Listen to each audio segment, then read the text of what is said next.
आणि होते नव्हते पैसे सगळे उडवले खुर्ची मिळवण्यासाठी, सत्ता मिळवण्यासाठी, आणि राज्याला कर्जाच्या काहीच लोटलं, कर्जबाजारी केलाय राज्याला, राज्याची पत कमी केली. आता काय पुढे आहे? अनेकांची देणी आहेत, लायबिलिटी एवढी मोठ्या प्रमाणात आहे, अख्खा बजेट लायबिलिटीवर जाईल या मागच्या वर्षाच्या. त्यामुळे पुढच्या वर्षाला काय खर्च करायचा हा खरा प्रश्नच आहे. आता यामध्ये किती फुगवून दाखवलं आहे, किती हवा भरली आहे, पंपानं हवा भरली की तोंडाने भरली, हे आता कळेल आम्हाला. येऊ द्या जरा, आपण त्यावर बोलू. आमच्या अपेक्षा आहेत की शेतकऱ्यांची कर्जमाफी असेल, महिलांना जे 2100 रुपये लाडक्या बहिणीला देऊ केलं होतं ते 2100 रुपये देतील, आम्हाला दिसलं पाहिजे. शेतकरी जो आज संकटात आहे त्या शेतकऱ्याला काय आधार देतात, आणि केवळ उद्योग आले म्हणून इन्व्हेस्टमेंट व्हायचे नाही, आकडेच फुगवून सांगायचे आणि लोकांशी बनवाबनवी करायची. हे आता काय आहे ते दिसून पडेल. आर्थिक पाहणी अहवालातून आपल्याला स्पष्ट दिसलेलं आहे. काल राज ठाकरेंनी जे वक्तव्य केलं त्याबद्दल आपली प्रतिक्रिया काय आहे? कारण त्यांच्यावर राज ठाकरे खरं बोलले, आणि कधी कधी राज ठाकरे खरं बोलतात, त्याचा आनंद आहे. रवींद्र दंगेकर शिवसेनेमध्ये जात आहेत.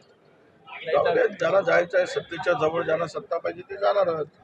त्यामुळे त्याच्यावर काय आहे, ते माझे आमदार आहेत, आता काय आमदार नाही, ते पूर्वी तिकडूनच आलेले होते.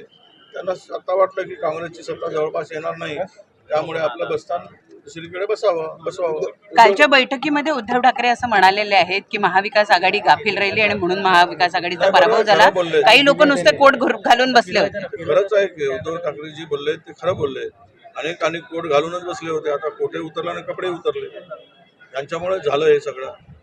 स्वतःला आम्ही त्या खुर्चीचे लायक आहोत नाही आहोत हा विचार न करता काम केले नाही, आणि कोट घालून नंतर काम आराम करत होते. आ गई सत्ता हम ही बैठेंगे या आविर्भावात काही लोक होते त्यामुळं निश्चितपणे आपले उद्धवजी म्हणतात ते खरं आहे.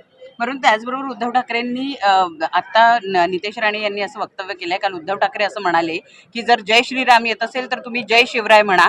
त्यावर नितेश राणेंची अशी प्रतिक्रिया आहे की उद्धव ठाकरे हल्ली जातात तेव्हा अल्लाहू अकबरचे नारे लागतात, त्यांनी आधी ते बंद करायला सांगा, असं त्यांनी वक्तव्य केलेलं. जरा 5-7 वर्षापूर्वीचा नितेश राणेंच्या काळात काय बोलत होतं, काय सत्ता ही कोणाला किती महत्वाची आहे, त्यामुळे वाटेल आपल्या सोयीनुसार सगळे बोलत असतात. आता ते काय बोलत होते आणि काय RSS वर टीका करत होते नितेश राणे सगळ्याला माहीत आहे. त्यामुळं किती कट्टर हिंदुत्ववादी आहेत काँग्रेसमध्ये असताना त्यांचे भाषणं काढले तर माहीत होईल. ते बरोबर उद्धवजी म्हणाले की खरं आहे की महाराष्ट्रामध्ये शिवाजी महाराजांचाच नारा लागला पाहिजे, शिवरायांचाच नारा लागला पाहिजे, आणि कोणी कोणाचे नारे लावा. तुम्हाला वाटतं तुम्ही जय श्रीराम लावा, नितेश राणेंना आमचं म्हणणं आहे. तुम्हाला कोण थांबवलं आहे? दुसऱ्यावर कशाला टीका करायची? हे सगळे नाऱ्यामधून महाराष्ट्र आणि देश विभंगता कामा नये, दरी करता कामा नये.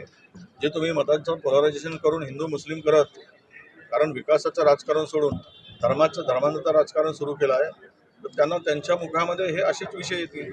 आणि मशिदीमध्ये घुसून मारण्याची भाषा करणाऱ्यांना त्या मंत्रिमंडळात कसे ठेवलं जातं हा एक खरा प्रश्न आहे.